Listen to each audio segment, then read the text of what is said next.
अलग अलग डिस्कोर्सेस पर बहुत सारी प्रतिक्रियाएं मिलती रहती हैं।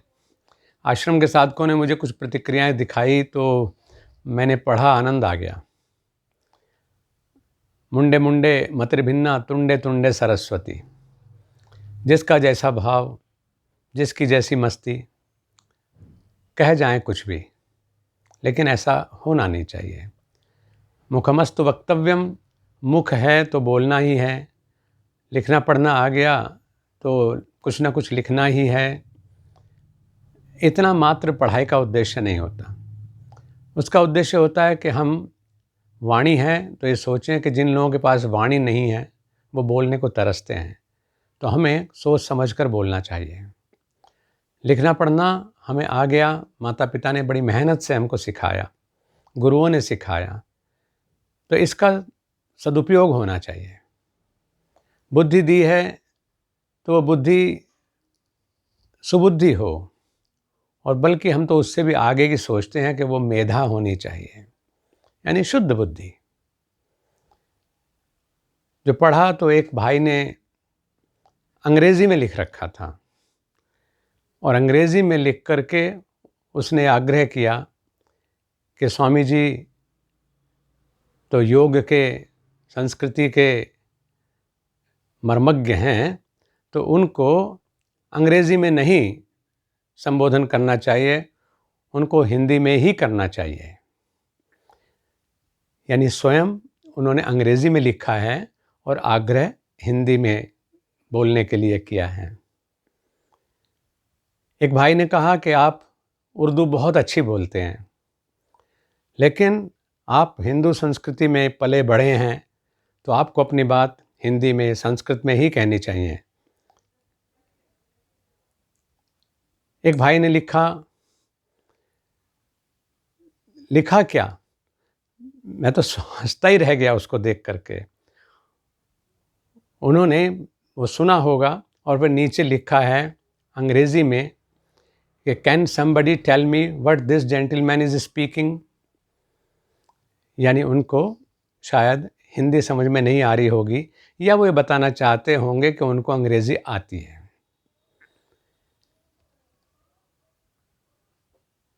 मुझको ध्यान आया कि दुनिया का पहला विश्वविद्यालय भारत ने दिया, और उस विश्वविद्यालय का नाम था नालंदा विश्वविद्यालय। वहाँ पर दुनिया का कोई ऐसा विषय नहीं था जिसका ज्ञान वहाँ ना हो।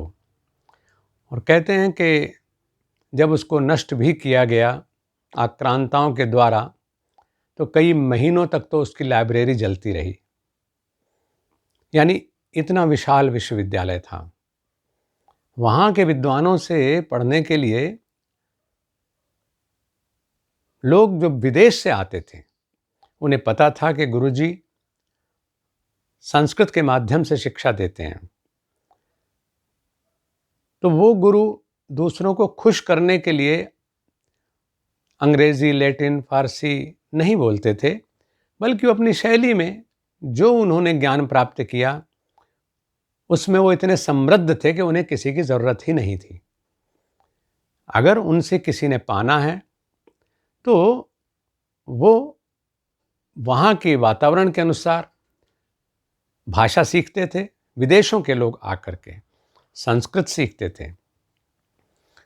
जो हमारा नित्य कर्म है, तरीका, वहाँ के नियम, विश्वविद्यालय के, उस विश्वविद्यालय के नियम के अनुसार धोती, कुर्ता, शिखा, सूत्र, यज्ञोपवीत वो धारण करते थे, और उसके बाद सुपात्र बनते थे तो उनको पढ़ाने का मन करता था।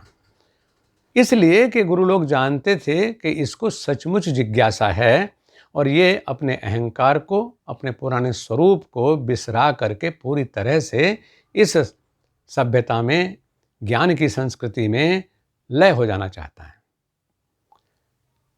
अगर आपको इस सोशल मीडिया के माध्यम से, इलेक्ट्रॉनिक मीडिया के माध्यम से, टीवी चैनल्स के माध्यम से ऋषियों की बात हमारे माध्यम से आप तक पहुंच पाती है, तो हम चूज़र्स नहीं हैं। हमें जानना होगा कि beggars can never be choosers. और हमने अगर कुछ सीखा है तो हमने गुरुजी के सामने अपनी जिज्ञासा तो रखी, लेकिन कभी भी शर्तें नहीं रखी हैं। क्यों? क्योंकि हम याचक थे और गुरुजी कृपा पूर्वक हमको देते थे। इसलिए ये हमारा विशेषाधिकार नहीं, बल्कि हम सिर्फ सुपात्र बनने की कोशिश करते थे, बाकी काम गुरुजी ने करना है। इन सब को पढ़ने के बाद मुझे याद आया कि जो हम बचपन में पढ़ते थे कहानियाँ, वो ऐसा नहीं कि बचपन तक ही सीमित रह गई हों। हम बहुत भाग्यवान हैं। हम लोगों को पंचतंत्र पढ़ने का अवसर मिला, हितोपदेश पढ़ने का अवसर मिला, तेनालीराम नाई के किस्से सुनने को मिले, पढ़ने को मिले। वो मनोरंजक कहानियाँ मात्र नहीं थी, बल्कि जीवन सूत्र यानी व्यवहारिक जीवन को जीने के राह हमको वहाँ से मिली। और वो बचपन में पढ़ी थी इसलिए ताकि हमारा जीवन कोई आकार ले ले, और आज भी वो संदर्भहीन नहीं है। उन कहानियों का अपना महत्व है और वो रास्ता सुझाती हैं। ये 3-4 तरह के कमेंट्स पढ़ने के बाद मुझे अपने बचपन में पढ़ी हुई कहानी याद आ गई। वो कहानी थी एक पिता और पुत्र की। मेले में गए थे दोनों, पिता और पुत्र। बेटा छोटा था, 7-8 साल का रहा होगा, और पिता बुजुर्ग थे, 50-55 साल के रहे होंगे। उन्हें वहाँ पर एक गधा लगा कि अच्छा है, मजबूत है, ये गधा खरीद लिया जाए, सस्ते में मिल गया होगा। तो वो गधे को लेकर के आ रहे थे शहर से गांव की तरफ। तो बच्चा छोटा था, तो पिता को लगा कि बच्चा थक जाएगा। पिता ने उस बच्चे से कहा कि बेटा तू इस गधे के ऊपर बैठ जा और मैं चलता हूँ, थोड़ी देर तुझे आराम मिल जाएगा। बच्चा पिता की बात मान करके गधे पर बैठ गया और पिता उस गधे को पकड़ करके पैदल चलता रहा। कुछ लोगों ने उनको देखा, हंसे और कहा देखो कैसे बेवकूफ़ लोग हैं। क्या ज़माना आ गया कि लड़का जिसकी भागने दौड़ने उछलने कूदने के दिन हैं, वो तो गधे के ऊपर बैठा हुआ है और ये बूढ़ा पिता पैदल पैदल चल रहा है। उन्हें लगा कि शायद कुछ गलती हो गई। पिता ने कहा कि बेटा कोई बात नहीं, अब तू नीचे आ जा, मैं बैठ जाता हूँ। वो बैठ गए, बच्चा साथ में पैदल चलता रहा, उछलता कूदता। कुछ लोग फिर आ गए, उन्होंने देखा कि बताओ कैसा घोर कलयुग है। यानी ये बूढ़ा जो है, जो पैदल चलने के जिसे अभ्यास है, वो तो बैठा है गधे के ऊपर और इस बच्चे को तपती ज़मीन के ऊपर पैदल पैदल चला रखा है। उन्हें फिर लगा कि शायद कुछ गलती हो गई। उन्होंने कहा फिर ऐसा करते हैं, हम दोनों ही इसके ऊपर बैठ जाते हैं, कोई कुछ कहेगा ही नहीं, गधा तो हमारा है। गधा मजबूत था, तो दोनों पिता पुत्र उस गधे के ऊपर बैठ गए और गधा आराम से चलता रहा। लोग फिर आए सामने, उन्होंने कहा बताओ, जानवर बेचारा बोल नहीं सकता, लेकिन 2 मस्टंड इसके ऊपर बैठे हुए हैं और गधे की जान निकली जा रही है, बेचारे को, इन्हें शर्म नहीं आती। उन्होंने कहा भाई ये तो बुरी बात है, वास्तव में इसके ऊपर अन्याय हो जाएगा, लोग ठीक कह रहे हैं, तो ऐसा करते हैं, क्या रास्ता बचा। तो उन्होंने कहा ऐसा करते हैं, हम दोनों मिलकर के इस गधे को उठा लेते हैं। लाठी तो उस ज़माने में होती थी, तो उस डंडे पर उन दोनों ने, पिता पुत्र ने, उस गधे को बांध लिया और उसके पैरों के बीच में कोई डंडा ले करके, एक तरफ पिता एक तरफ पुत्र, और उस गधे को लटका करके वो चल दिए। लोग फिर मिले और फिर हंसे, बताओ कैसे पागल हैं।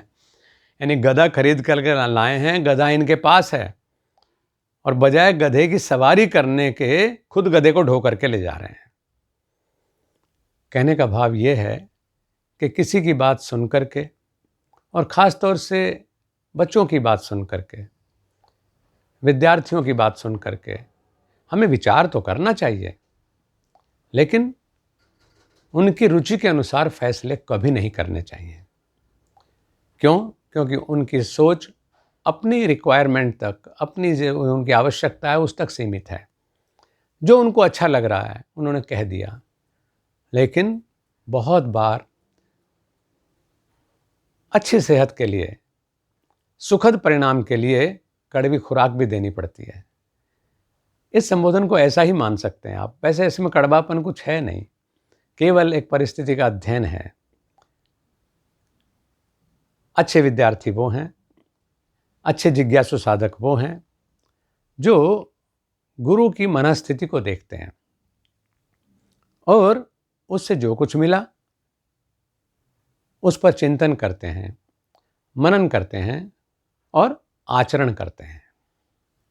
क्योंकि वो आचरण ही है जो हमारे जीवन के निर्माण में कुछ योगदान देगा। और अगर हमने आचरण नहीं किया, केवल अच्छा कह करके छोड़ दिया या बेकार कह करके छोड़ दिया, और या फिर मन भाता कोई कटाक्ष करके छोड़ दिया, तो हमें कोई फायदा नहीं हुआ। वक्ता तो दूर बैठा है, उसको कोई असर पड़ने वाला नहीं है। और फिर हम लोग जो आपके साथ अपने अनुभव साझा करते हैं, आपसे हम प्रेम करते हैं, इसलिए साझा करते हैं। आपसे हमें कोई बिजनेस नहीं करना है। मेरे पास एक योग साधक के रूप में आप मुझे कितना ही बड़ा गुरु समझते हो, लेकिन मैं एक योग साधक हूँ। एक योग साधक के रूप में मेरे पास बेचने के लिए कुछ नहीं है। कबीर ने भी कुछ नहीं बेचा, गुरु गोरक्षनाथ ने कुछ नहीं बेचा, महर्षि पतंजलि ने कुछ नहीं बेचा, विवेकानंद और दयानंद ने, नानक देव ने कुछ नहीं बेचा। उन्होंने सिर्फ दिया। सूर्य भी नहीं बेचता है, गंगा भी नहीं बेचती है, ये पेड़ पौधे भी नहीं बेचते हैं। ये इंसान है जो उन पेड़ पौधों की उपज से तिजारत कर लेता है। विद्या बिक्री का माल नहीं है। क्यों? क्योंकि हम ये मानते हैं कि आप मेरे अपने हैं और ये जो कुछ थोड़ा बहुत मुझे प्राप्त हुआ है वो ऋषियों की देन है, और वो ऋषि ऐसे ही मेरे पूर्वज हैं, ऐसे ही आपके भी पूर्वज हैं। तो विद्या पर जितना अधिकार मेरा है उतना ही आपका भी है।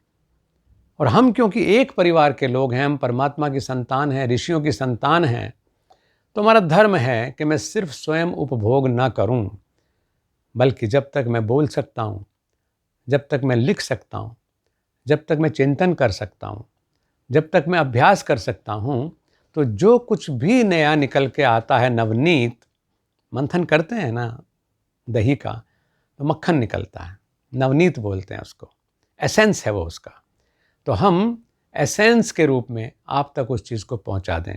वो इसलिए नहीं कि हम आप पर कोई कृपा करते हैं, बल्कि इसलिए कि वैसा करके हमें आत्मिक सुख मिलता है, तृप्ति होती है, लगता है कि सुपात्र तक चीज़ पहुंचाने में हम सहयोगी हुए हैं। इस ब्रॉडकास्ट में निंदक भी उसको सुनते हैं, प्रशंसक भी उसको सुनते हैं, जिज्ञासु भी उसको सुनते हैं, कुपात्र भी सुनते हैं, सुपात्र भी सुनते हैं। लेकिन सच्चाई ये है कि विद्या फलेगी उनके ऊपर ही जो सुपात्र होंगे। वर्षा बराबर बरसती है, धरती है उसमें अंकुरण हो जाता है, वही वर्षा पत्थर के ऊपर पड़ती है तो उसके ऊपर कुछ नहीं होता, थोड़ी देर में पानी अपने आप बह जाता है। हम लोगों की ये वार्ता हमेशा से ऐसा रहा है। जब हम सीखते थे, पढ़ते थे, तब भी पूज्य गुरुदेव बोलते थे, बहुत से साधक सो जाते थे, बहुत से साधकों का ध्यान बढ़ जाता था, बहुत से प्रमाद में आ जाते थे। लेकिन जो बिल्कुल सन्नद्ध होकर के सुनते थे, गुनते थे और सच्ची बात तो यह है कि डांट भी झेलते थे, वो आकार ले गए। जिस समय संतराश पत्थर के टुकड़े को लेकर के, हथौड़ी और छेनी लेकर के अपने भीतर के आकृति को उसके ऊपर गोदता है, उसी पत्थर से वो कृष्ण बना देता है, उसी से वो राम बना देता है, उसी से वो भगत सिंह बना देता है, उसी से वो जवाहर बना देता है, गांधी बना देता है। लेकिन कुछ पत्थर हाथ में ऐसे भी आ जाते हैं जिन पर वो जब छेनी और हथौड़ी की मार करता है तो छिटक करके दूर जा पड़ते हैं। संतराश तो तराशता है, वो दूसरा पत्थर लेता है, उसको आकार दे करके रख देता है। उसका स्वभाव है आकार देना। कौन उससे लाभान्वित हो रहा है, कौन नहीं हो रहा है, ये उसका कर्म और उसका पुरुषार्थ है। बहुत भाग्यवान हैं हम सब लोग कि हम सब ऋषियों की महान परंपरा में जन्मे हैं और हमें जानने का बराबर मौका मिल रहा है और हमारे पास साधन भी हैं कि हम संबंधित विषयों की जानकारी प्राप्त करें, अधिकृत जानकारी प्राप्त करें और अपने जीवन को कुछ बेहतर बनाएं, क्योंकि ये जीवन ऐसे ही हाथ से छिनता चला जा रहा है, फिसलता जा रहा है। जितने हम कल थे उतने आज नहीं रह गए हैं। क्षण प्रति क्षण जैसे हाथ में हम रेत ले लेते हैं, मुट्ठी में कितना पकड़ने की कोशिश करें, वो रेत धीरे धीरे हाथ से निकलता ही जाता है और हाथ में कुछ बचता नहीं है। ठीक इसी प्रकार से काल नहीं बीतता, हम बीत जाते हैं। आइए समय रहते चेतें और अपने जीवन को अच्छा बनाने में कुछ मेहनत करें, पुरुषार्थ करें। हरि ओम।